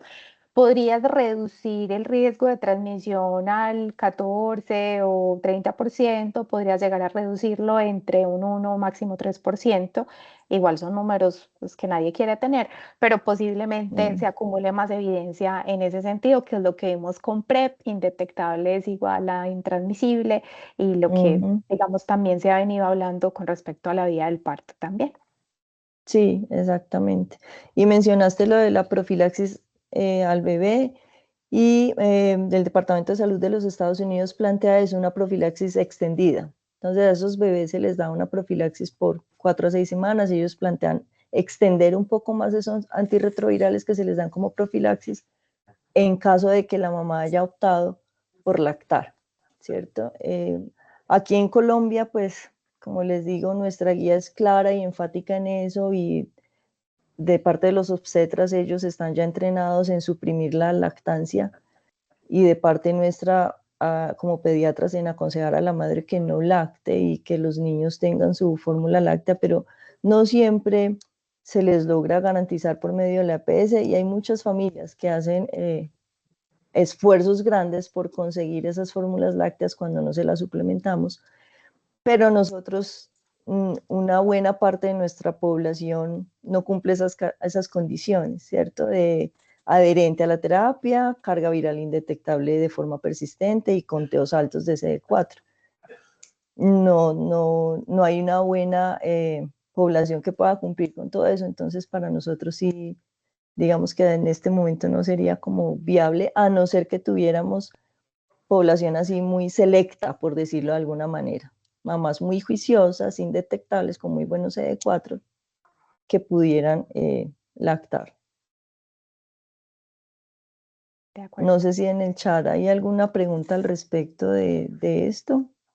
Yo quiero ser clara, ¿no? O sea, nosotros en Colombia, la guía que está recientemente actualizada, tiene en el algoritmo del manejo del recién nacido expuesto, tiene el cuadrito que dice no se recomienda lactancia materna independiente pues de la carga viral de la mamá. Eso sí De es acuerdo. claro. Sigue siendo el estándar pues de cuidado. Sí, Estamos de ese es acuerdo. el estándar de cuidado, sí. Así es.